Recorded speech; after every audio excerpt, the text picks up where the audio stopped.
My family mocked my failing art career for years, treating me like a charity case. At Thanksgiving, Uncle Gary laughed, tossing me a container for scraps. Then my sister's new boyfriend arrived, saw me, and terrifiedly whispered, "That's my CEO." This is where the story truly begins, and you won't want to miss what happens. Make sure you're subscribed to see it through to the end. We're always curious.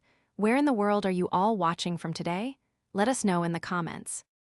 The gravel crunched beneath the tires of my 2014 Honda Civic, a sound that, for the last 5 years, had triggered an automatic tightening in my chest. It wasn't that the car was unreliable. It was actually a beast of an engine that had never let me down, but rather what the car represented to the people waiting inside the sprawling suburban house looming ahead. To me, the car was a smart, depreciated asset that allowed me to pour capital back into my business during the lean years. To my family, it was a rolling billboard declaring my failure. I turned off the ignition and sat in the silence for a moment, gripping the steering wheel until my knuckles turned white. The late November air was crisp, and I could see the condensation of my breath fogging up the windshield. I needed a moment, just 60 seconds to armor myself. I checked my reflection in the rearview mirror. No designer sunglasses, no flashy jewelry, just a simple beige sweater and jeans. I looked exactly like what they expected. Elena, the struggling dreamer. Elena, the caution tale. "You can do this," I whispered to the empty car. "It's just 4 hours. Eat the turkey, smile at the insults, and go home to your life."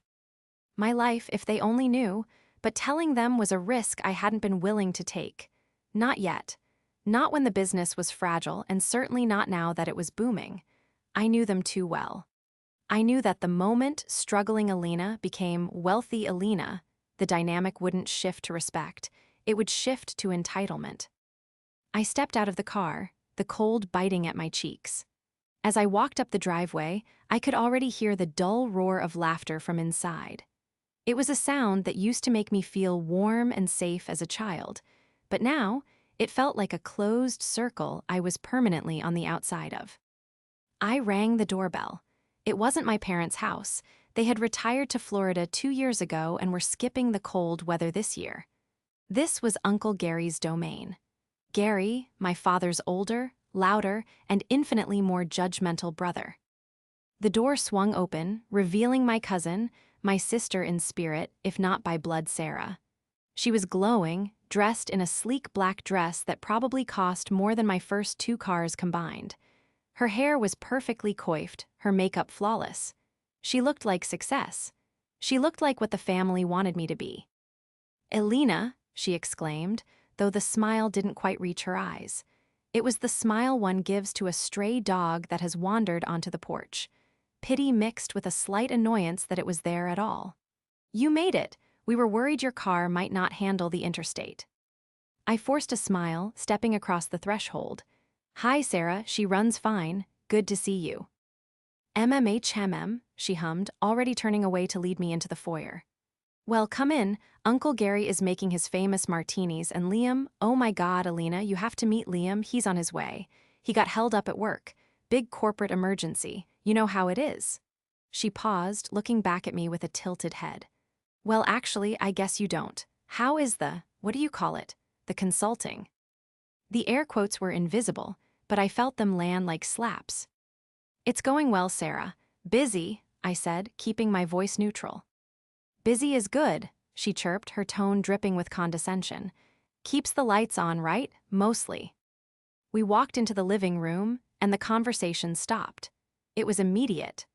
Uncle Gary was holding court by the fireplace, a martini glass in one hand, his other hand gesturing wildly as he recounted some story about his team at the regional sales office. He froze mid-sentence when he saw me. His eyes scanned me from head to toe. He took in the boots that had seen better days, the lack of a luxury handbag, the simple sweater. A smirk, slow and oily, spread across his face. "Well, well," Gary boomed, his voice projecting to the back of the room. "The prodigal niece returns, and looking thrifty as always." A ripple of polite, uncomfortable laughter went through the room.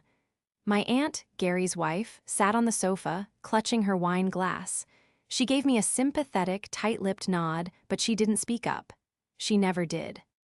"Hi, Uncle Gary," I said, maintaining my composure. "Happy Thanksgiving." "Happy Thanksgiving, kid," he said, taking a sip of his drink. "I hope you brought an appetite. We made extra. We know how tough the grocery bills are these days for the self-employed." Emphasis on self-employed made it sound like a disease.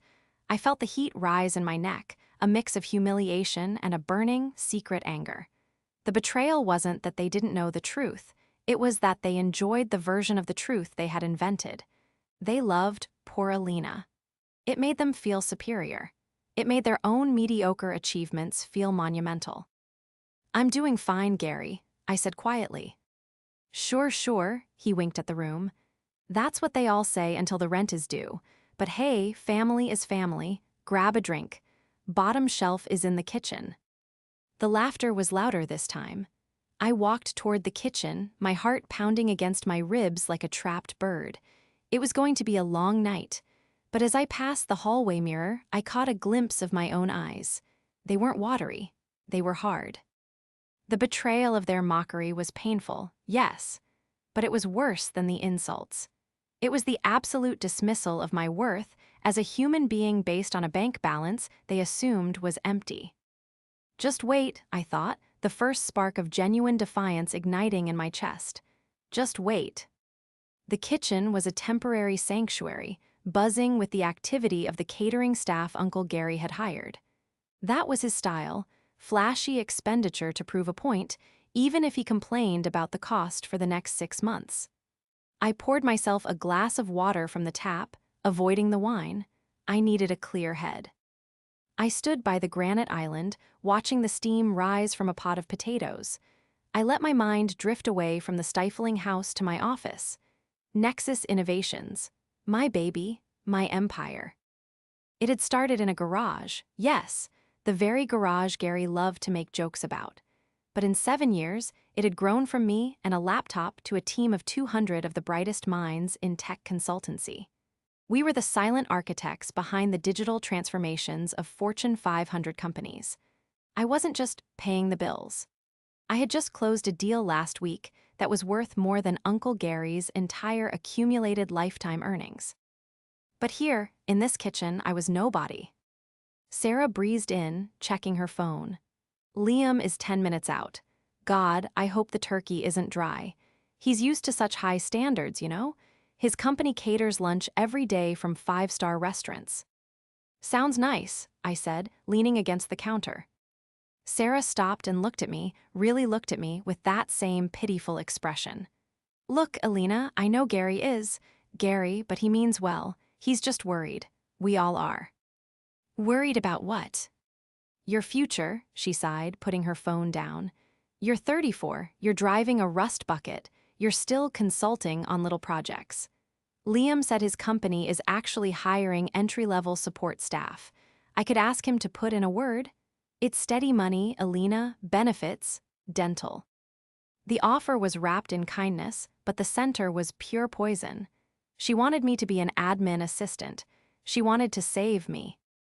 "I appreciate it, Sarah," I said, forcing my voice to remain steady. "But I'm happy where I am, really."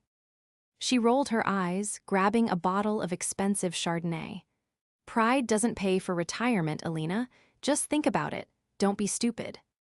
She walked out, leaving the insult hanging in the air like stale smoke. Don't be stupid. I followed her back out to the dining room as everyone was taking their seats. The table was lavishly set, crystal, silver, fine china. There was a strict seating chart. Gary was at the head, of course. Sarah was to his right. The empty chair for the mysterious Liam was next to her. I scanned for my name card. I found it at the very end of the table, next to the swinging kitchen door, squeezed between a fern and Aunt Debbie. It was the kids' spot, essentially. The spot for the afterthought. "Sit, sit," Gary commanded, clapping his hands. "Let's get this show on the road. Liam can catch up. Time is money, right? Well, for some of us." I took my seat. The appetizers were passed around. Shrimp cocktail, stuffed mushrooms.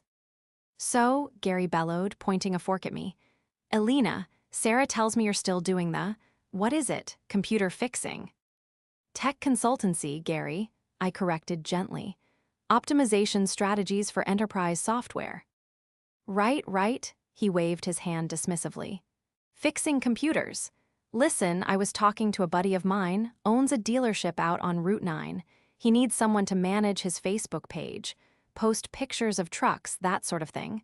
I told him my niece is a whiz with the internet, pays $15 an hour. Cash. The table went silent. He was offering me a teenage internship. I'm not looking for new clients right now, Gary, I said, picking up my water glass. Must be nice to turn down work, he laughed, looking around for validation. I tell you, this generation, no hustle. When I was your age, I was working 60 hours a week just to get my foot in the door at regional sales. I work NTY, Gary, I said, my voice dropping an octave. Sure you do, he sneered. Then he did something that made my blood run cold. He reached under the table and pulled out a stack of plastic Tupperware containers. They were old, stained with tomato sauce from previous meals. He slid them down the long mahogany table toward me. They clattered against the fine china, spinning to a stop right in front of my plate. I know you're too proud to ask, Gary said, his voice dripping with faux generosity.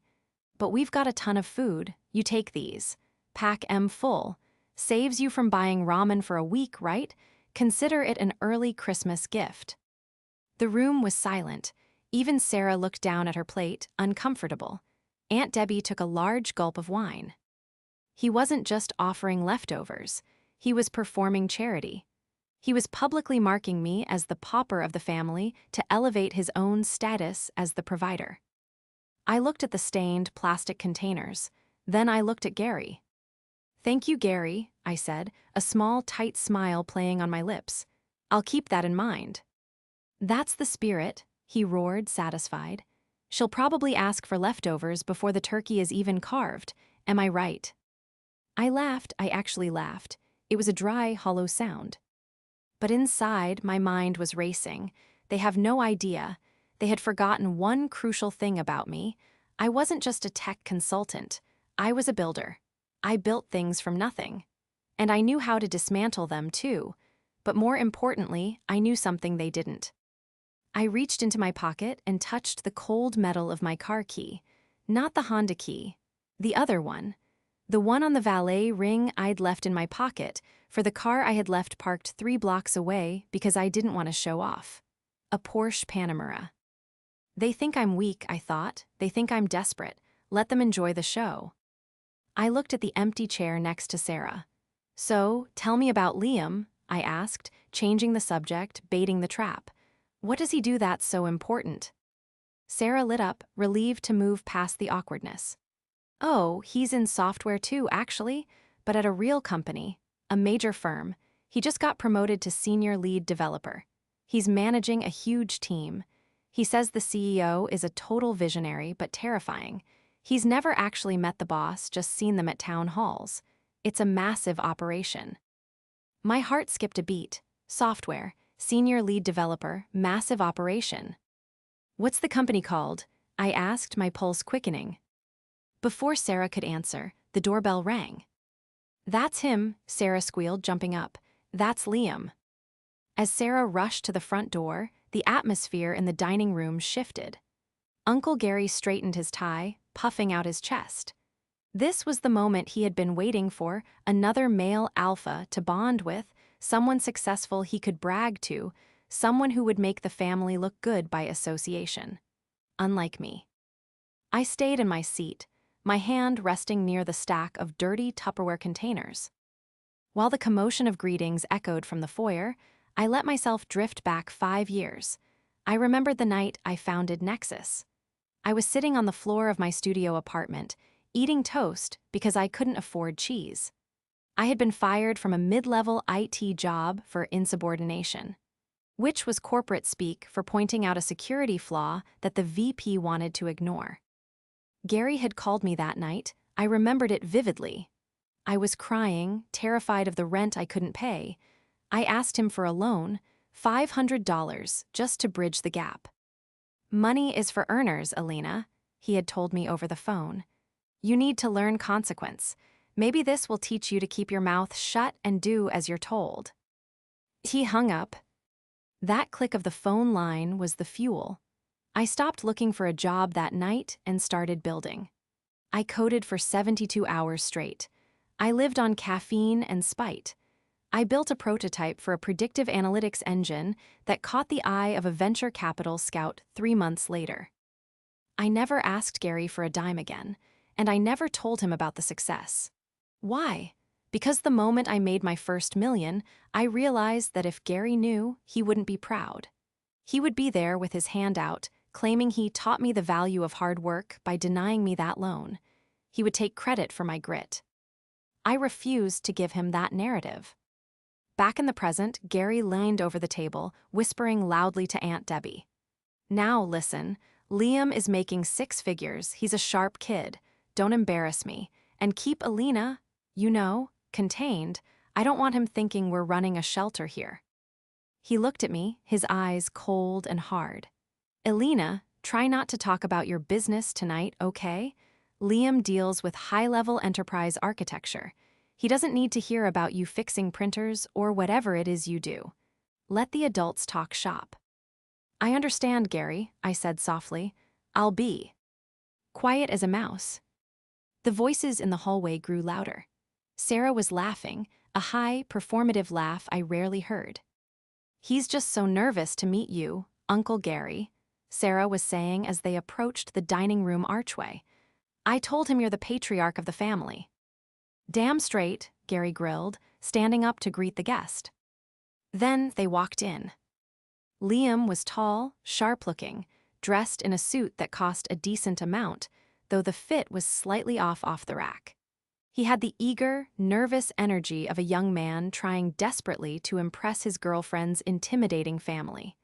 He was holding a bottle of wine in one hand and a bouquet of flowers in the other. Gary, Liam said, stepping forward with a bright, practiced smile. It is an honor to finally meet you. Sarah has told me so much about your guidance of the family. Good things, I hope, Gary boomed, shaking Liam's hand aggressively. Welcome, welcome, this is my wife, Debbie. Pleasure, ma'am, Liam nodded. And you know Sarah, obviously, Gary laughed at his own joke. Liam chuckled politely. He seemed like a nice kid. A bit pompous, perhaps, but that came with the territory of being 20-something and newly successful in tech. He was trying to play the part. And over there, Gary gestured vaguely toward my corner, his tone dropping to dismissive disinterest, is our niece, Alina. She's doing her best. Liam turned to be polite, his smile fixed in place, ready to greet the poor relation. He looked at me. I looked at him. I recognized him instantly. Liam Hastings. We had hired him 4 months ago. He was a promising developer from a rival firm. I had signed his offer letter personally because his portfolio was impressive. I had seen him on the quarterly Zoom all-hands meeting just 2 weeks ago. I was the one on the screen, delivering the keynote about our Q4 strategy. He was the one watching. Liam's smile faltered. It didn't just fade, it disintegrated. The color drained from his face so fast I thought he might faint. His eyes went wide, darting from me to Gary, then back to me. He froze, the bottle of wine slipping slightly in his grip before he caught it. He blinked, as if trying to clear a hallucination. Liam stammered, his confident corporate persona vanished. Grab a seat, son, Gary said, oblivious to the panic attack happening in front of him.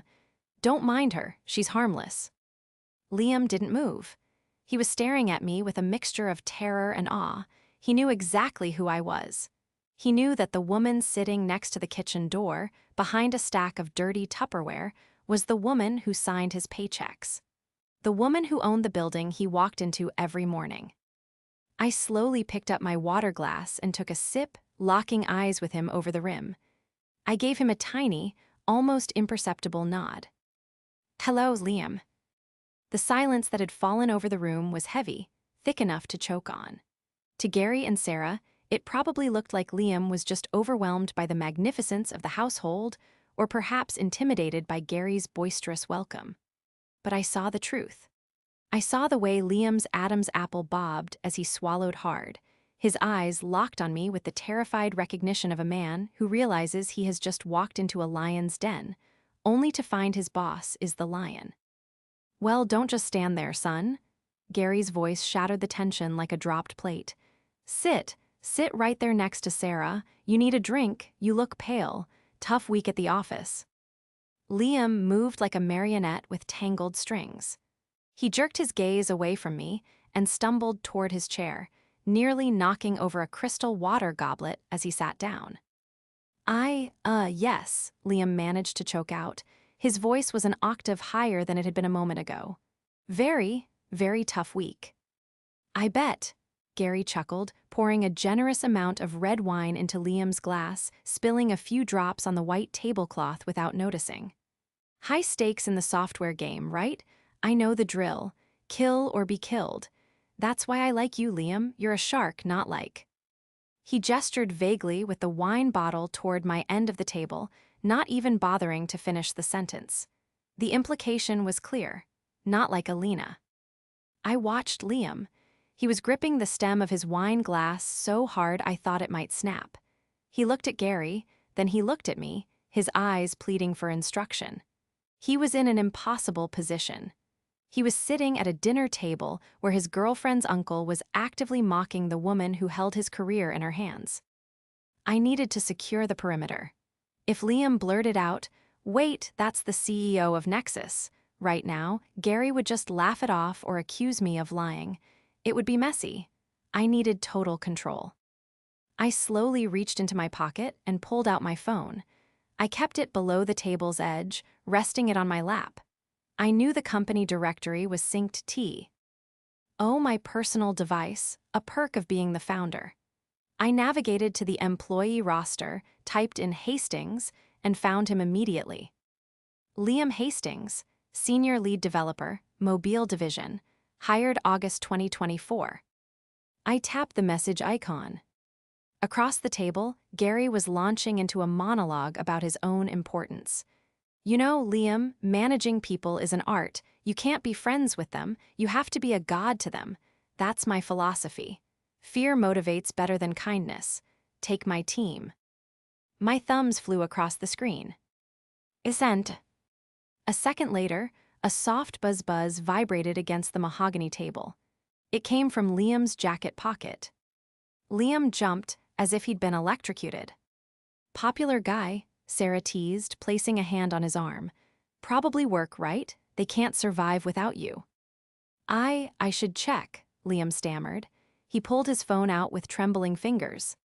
I took a slow sip of water, watching him over the rim of the glass. He unlocked the screen. I saw his eyes widen.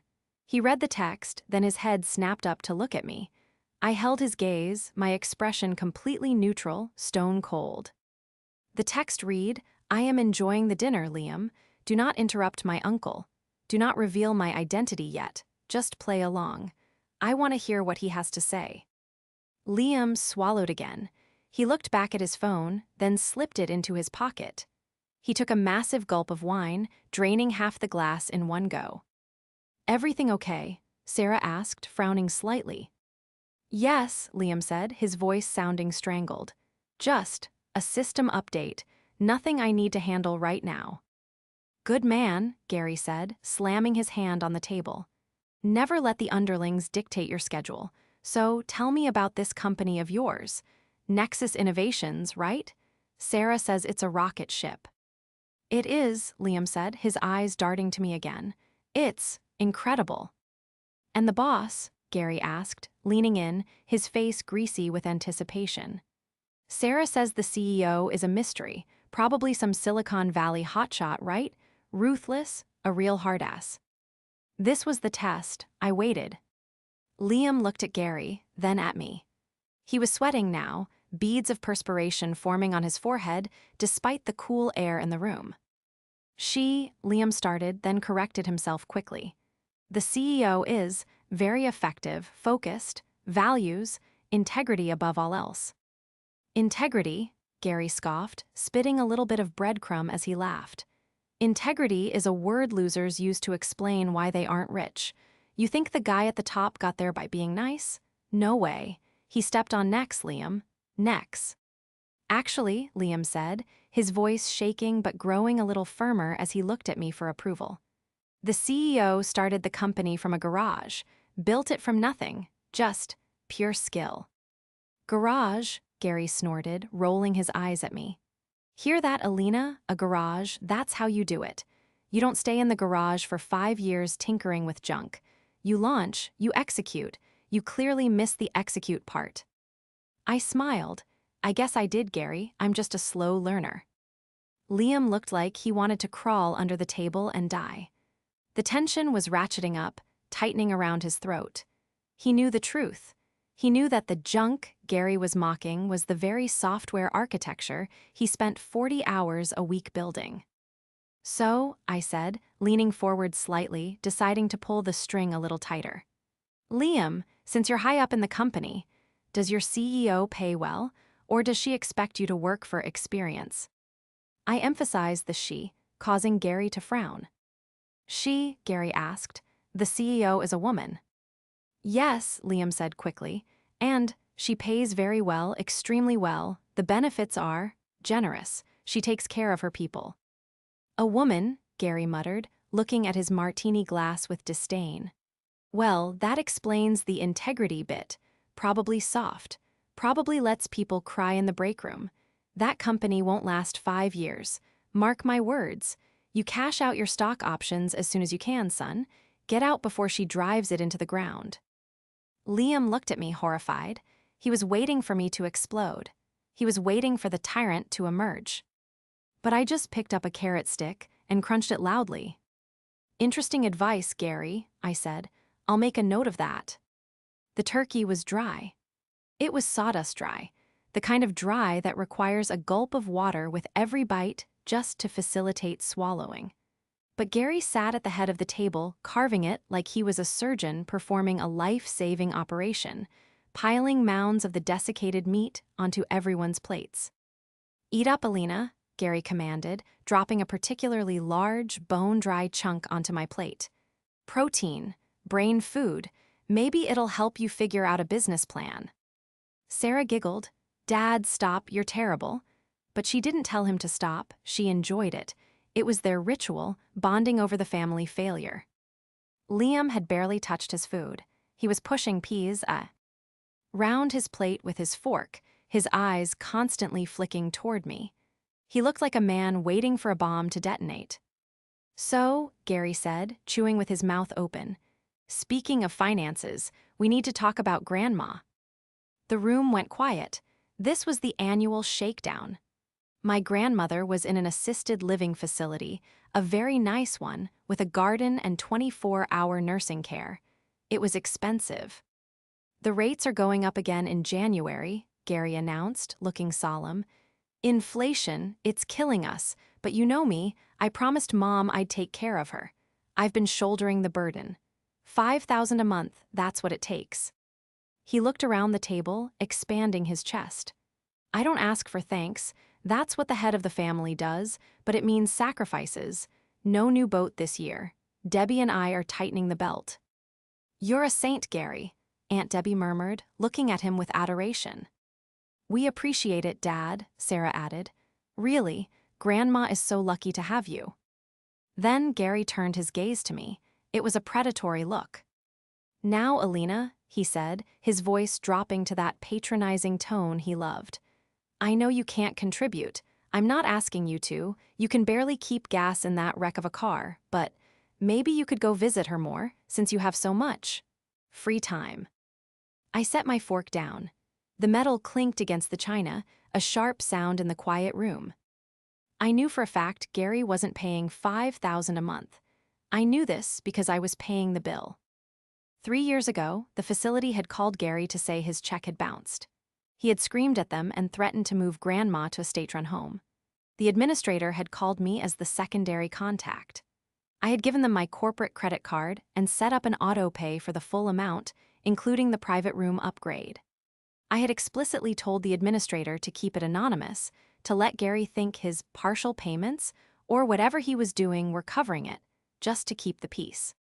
But now, hearing him lie to Liam, hearing him use his generosity as a weapon to bludgeon me, something snapped. 5,000? I asked, my voice deceptively calm.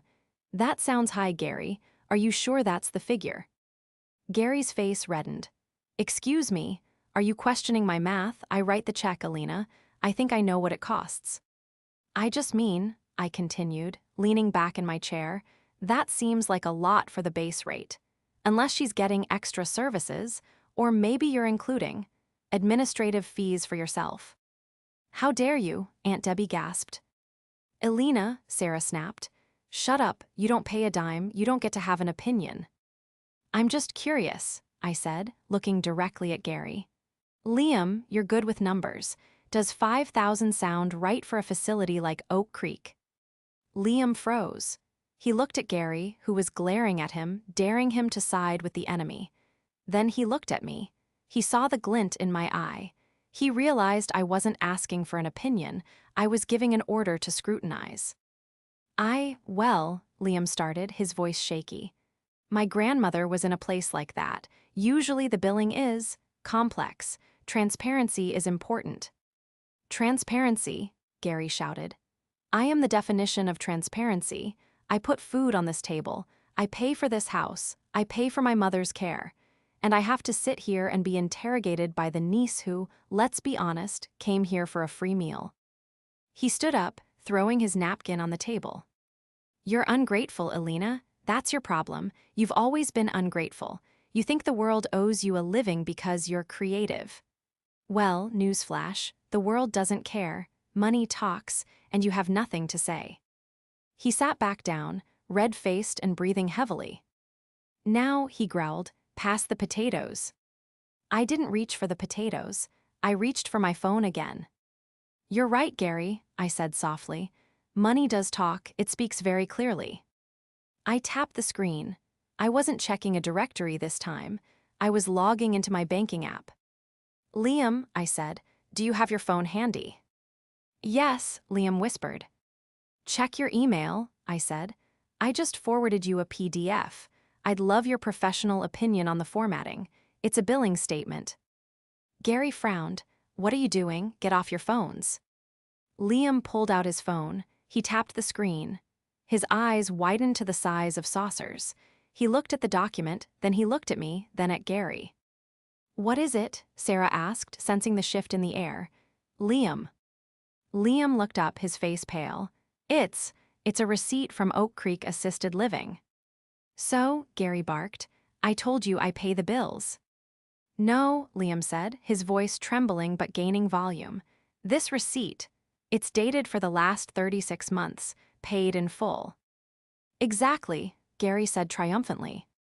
Paid in full, Liam continued, looking directly at Gary, by the Nexus Trust, electronic wire transfer. Sen. Dare, E. Vance. The room went silent, dead silent. E. Vance, Alina Vance. Gary blinked. What? That's impossible. I send them checks. I send them checks every month. Do you? I asked, my voice cutting through the air like a razor. Or do you send them $500 for incidentals and pocket the rest of the money Grandma's estate left behind? The accusation hung in the air, heavy and suffocating. The color drained from Gary's face, leaving it a blotchy, grayish white. Aunt Debbie looked between us, confusion warring with denial in her eyes. That's a lie, Gary sputtered. That's a fake document. You photoshopped that. She's trying to frame me, Debbie. She's jealous. It's not a fake, Gary, Liam said quietly. He was staring at the PDF on his phone, scrolling down. He had shifted. He was no longer the terrified boyfriend. He was the senior lead developer realizing the data in front of him was irrefutable, and perhaps realizing that defending his CEO was the only way to survive the night. This is a verified bank statement. It has the digital signature of the institution. It's authentic. You shut up, Gary screamed, turning on Liam. You're in on it, you too, conspiring against me in my own house. Why would I conspire with her? Liam asked, genuinely baffled by Gary's logic. I just met her, or I thought I did. Gary, I said, my voice steady, rising above his shouting. I have paid Oak Creek $6,450 a month for the last 3 years, plus the extra for her physical therapy. I did it because I wanted Grandma to be safe. I didn't tell you because I knew you'd stop paying your share if you knew I had it covered. My share, Gary laughed, a manic, desperate sound. I pay everything. We can call them, I suggested, right now on speaker. Gary froze, he knew. He knew that if I made that call, the facade would crumble instantly. You wouldn't dare, he hissed. You ungrateful little. I'm investigating, Gary, I said, using the term he had mocked earlier. I'm optimizing the family finances, and I'm finding a lot of redundancy. Sarah stood up, her face flushed. Alina, stop it. You're ruining Thanksgiving. Dad works hard. Why are you attacking him? You're just jealous because Liam is successful and you. She turned to Liam. Tell her, Liam. Tell her to stop making things up. Put her in her place. This was the moment, the pivot point. Liam looked at Sarah, his girlfriend, who was demanding he destroy the woman who signed his paychecks. Then he looked at Gary, the bully who had been putting on a show all night. Then he looked at me. I didn't say anything. I didn't have to. Liam stood up. He buttoned his suit jacket. Sarah, Liam said, his voice surprisingly firm. I can't tell her to stop, because she's not making it up. What are you talking about? Sarah cried. The document is real, Liam said, and, frankly, Gary's behavior tonight has been enlightening. Enlightening? Gary sneered. Who do you think you are? You're a coder, you're a nobody. I could buy and sell you. Actually, Liam said, and a small, nervous smile touched his lips as he looked at me. You couldn't, and you certainly couldn't buy and sell her. Her, Gary pointed a trembling finger at me. She's a broke artist. She's driving a 10-year-old Honda. She's begging for leftovers. I stood up then, I didn't rush. I stood up slowly, smoothing the front of my sweater. I drove the Honda because I didn't want to make you feel bad, Gary, I said. I didn't want to rub it in your face. I wanted to have a nice family dinner. I reached into my pocket and pulled out the valet key, the one with the Porsche crest on it. I tossed it onto the table. It landed with a heavy clatter next to the gravy boat. But you're right about one thing, I said. I don't need the leftovers. What is that? Aunt Debbie whispered, staring at the key. That, Liam said, stepping back from the table as if to distance himself from the blast radius, is the key to a Panamera Turbo S. I've seen it in the executive parking lot. Spot number 1. Executive parking lot? Sarah asked, her voice trembling. Liam, what are you saying? Liam took a deep breath. Sarah, Alina isn't a computer fixer. She's the founder of Nexus Innovations. She's my boss. She's the CEO. The silence that followed was absolute. It wasn't just quiet, it was a vacuum. All the air had been sucked out of the room. Gary's mouth opened and closed, like a fish on a dock. He looked at me, then at the key, then at Liam. CEO, Gary whispered. Nexus. 200 employees, I said calmly. 3 offices, global contracts. And yes, Gary, integrity is actually very profitable. I picked up the stack of dirty Tupperware containers Gary had slid toward me earlier. I held them up. I think you might need these more than I do, I said, especially if the IRS deck. Ides to audit where Grandma's money actually went. Gary's face went from red to purple. The veins in his neck bulged. He had been stripped naked in his own castle. His narrative, the rich uncle, the provider, the hero, was dead. Get out, Gary rasped. Get out of my house. I'm leaving, I said, but I'm taking the truth with me. And Liam. Liam snapped to attention. Yes, Ms. Vance. You can stay if you want, I said, but I have a feeling the conversation is about to get very unpleasant. Liam looked at Sarah. She was staring at me with a look of pure horror and calculation, her mind trying to reconfigure everything she thought she knew. Liam started. Actually, I interrupted, looking at the Tupperware in my hand. I almost forgot the best part. I dropped the plastic containers back onto the table. I bought the nursing home, Gary. The statement hung in the air, an absolute zero that froze everything in the room. I bought the nursing home. Gary stared at me, his eyes bulging from his head, a vein throbbing alarmingly in his temple. He tried to speak, but only a strangled, sputtering sound came out. It was Aunt Debbie who broke the silence. The wine glass she had been clutching, the one she had used to self-medicate through decades of Gary's bullying, slipped from her numb fingers. It hit the edge of the mahogany table, shattering into diamond-bright shards. Red wine exploded outwards, staining the expensive white linen tablecloth like a fresh wound. The crash seemed to snap Gary back to reality. "You're a liar," he screamed, slamming his fists onto the table, making the silverware jump.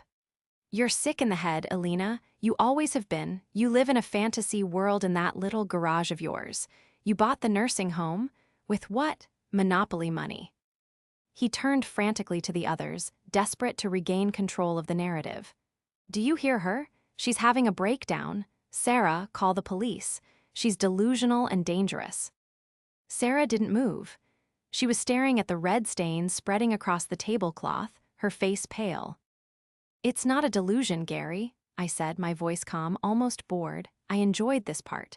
I enjoyed laying out the architecture of his demise. It was a distressed asset acquisition. Oak Creek's parent company was over-leveraged. My firm was looking to diversify our real estate holdings. During due diligence, I saw the accounts receivable list. Your name was at the very top of the delinquent column, Gary. 90 days past due on the incidentals. Every single month. That's administrative error," Gary yelled, sweat pouring down his face. "They always mess up the billing. I told you I pay." "No, Gary," I said, leaning forward slightly. "You don't. You cash Grandma's pension checks, you keep the money, and you let me pay the actual bills anonymously. You've been running a Ponzi scheme with your own mother's care." I looked at Liam, who was still standing, looking like he wanted to teleport to another planet. "Liam," I said, "you're a data guy. What do you call it when someone misrepresents financial inputs to cover up a deficit?" Liam swallowed hard. He looked at Gary, then at me. He straightened his spine. "Fraud, Ms. Vance," Liam said clearly. "That's called fraud." "Fraud," Gary bellowed, pointing a shaking finger at Liam. "You traitor. I welcomed you into my home. I gave you advice." "Your advice," Liam said, his voice gaining strength, "was to step on necks. You told me to cash out before my female CEO drove the company into the ground. You told me integrity was for losers." Liam stepped away from the table, moving physically closer to where I was standing. It was a clear realignment of loyalty. I'd rather work for someone who buys a building to protect her grandmother than someone who steals from his own mother to lease a Mercedes he can't afford, Liam spat out. Gary looked like he'd been slapped. He turned to his daughter, his last hope. "Sarah," he pleaded, tell them about the business. Tell them how well we're doing." Sarah slowly lifted her head. Her eyes were rimmed with red. She looked at her father, really looked at him, for the first time in years without the filter of adoration. "Dad," she whispered, "you told me the boat was on backorder. You told me my trust fund was just illiquid right now because of market fluctuations." Gary blanched. "It is. The market is volatile, sweetie, you know that." "Is the market volatile, Gary?" I asked, pulling up another document on my phone. "Or did you liquidate Sarah's trust 6 months ago to cover margin calls on your day trading losses?" Sarah let out a strangled gasp. She looked at me horrified, and I just turned the phone screen toward her. The evidence was there in black and white. "Oh my God," Sarah breathed. You spent it. You spent my down payment for a house." "It was an investment, Sarah," Gary pleaded, sweating profusely. "I was going to double it. I just need a little more time. Alina is twisting everything." Sarah stood up. Her chair scraped loudly against the hardwood floor. She looked at the man she had idolized, the man she had modeled her entire worldview after, and she saw nothing but a hollow, panicked con artist. "You're disgusting," Sarah hissed. You sat there mocking Alina for being poor, and you were stealing from me and Grandma the whole time. Sarah, wait, Gary cried, reaching for her arm. She recoiled as if he were venomous. Don't touch me. Gary stood alone at the head of his ruined feast. His wife was sobbing silently over broken glass. His daughter despised him. The guest he tried to impress was actively testifying against him, and the niece he had bullied for a decade on the roof over his mother's head. He looked at me with pure, unadulterated hatred. You planned this, he snarled. You came here tonight just to do this, you venomous little bitch. I picked up my purse. I came here for turkey, Gary. You're the one who served up the truth. I just made sure everyone ate it. The walk to the front door felt like a victory lap, though I took no pleasure in the wreckage I left behind. It was a necessary demolition. Gary was shouting incoherently behind us, threats of lawsuits and disownment bouncing harmlessly off my back. I opened the heavy front door, and the cold night air hit my face. It felt incredibly clean. Liam was right behind me. He practically sprinted out of the house, desperate to escape the blast zone. He stopped on the front walkway, shivering slightly in his suit jacket, looking terrified as I turned to face him. Ms. Vance, he started, his voice shaking. Alina, oh God, I am so sorry. Everything he said in there, I didn't agree with it. I was just being polite, I swear. I had no idea he was like that. I had no idea you were. He gestured helplessly toward my Honda, then toward the darkness where my real life existed. Liam, I said, stopping him with a raised hand. I kept my voice professional, the CEO voice. Breathe. He sucked in a gulp of air. What happened tonight, I said, was a personal family matter. It has absolutely no bearing on your employment at Nexus. Do you understand? Relief washed over his face so intensely his knees almost buckled. Yes, absolutely, thank you. However, I continued, my tone sharpening slightly, I did hear Gary's advice to you, about stepping on necks, about integrity being for losers. Liam winced. I was just nodding along. He's Sarah's dad, I was trying to make a good impression. I know, I said. But Liam, at Nexus, integrity isn't a buzzword. It's our operating system. If I ever get a whiff that you're adopting Gary's management philosophy, or if you ever judge a colleague by the car they drive instead of the code they write, we will have a very different conversation. Are we clear?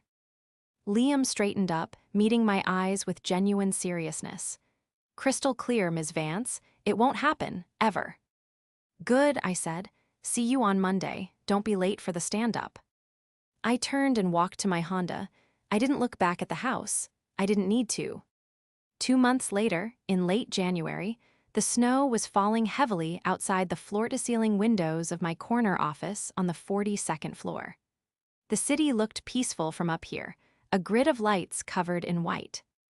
My assistant, Chloe, knocked softly on the glass door before entering. Alina, your lunch is here, and you have a personal email that got flagged by the filter, but I think you might want to see it. It's from a Sarah Vance. I paused in the middle of reviewing the Q1 projections. Thanks, Chloe. Leave it on the desk. She set down a sleek glass container filled with a gourmet quinoa and grilled salmon salad, my actual leftovers from a business dinner the night before at a Michelin star restaurant. I smiled faintly at the contrast to Gary's greasy Tupperware. I opened the email on my secure laptop. Subject, Grandma and Things. Alina, I don't really know how to start this. Sorry doesn't seem like enough. I was awful to you. For years, I bought into Dad's whole worldview because it was easier than seeing the truth. I'm ashamed of who I was at that dinner table. Liam and I broke up. I couldn't look at him without thinking of that night. I'm staying with a friend in the city now. I got a job as a junior marketing coordinator. It pays almost nothing, and my boss is a tyrant, but it's real. It's mine. I visited Grandma yesterday at Oak Creek. The staff said you had the heating system upgraded in her wing. Her room was toasty. She seemed happy. Thank you for that. Dad used to complain about how cold it was there, but he never did anything about it. I guess that sums everything up. You don't have to reply. I just wanted you to know that I see you now. Really see you. And I hope someday I can be half the woman you are. Sarah. I read the email twice. It wasn't a mag. Ike fix. Years of conditioned behavior wouldn't vanish overnight, but it was a crack in the facade. It was a start. I moved the email to a folder labeled family. I didn't reply yet. She needed time to hustle, to feel the burn of earning her own way. It would be good for her. As for Gary, the fallout was swift and brutal. The IRS audit I had subtly hinted at became a very real reality once I filed the necessary tax documents for the nursing home acquisition, triggering discrepancies in his filings. The last I heard, the suburban house was under contract for a quick sale to cover back taxes and the money he owed Sarah's trust. Aunt Debbie had moved in with her sister. Gary was reportedly sleeping on a friend's couch, working part-time managing the social media page for that used car dealership on Route 9. $15 an hour. Cash.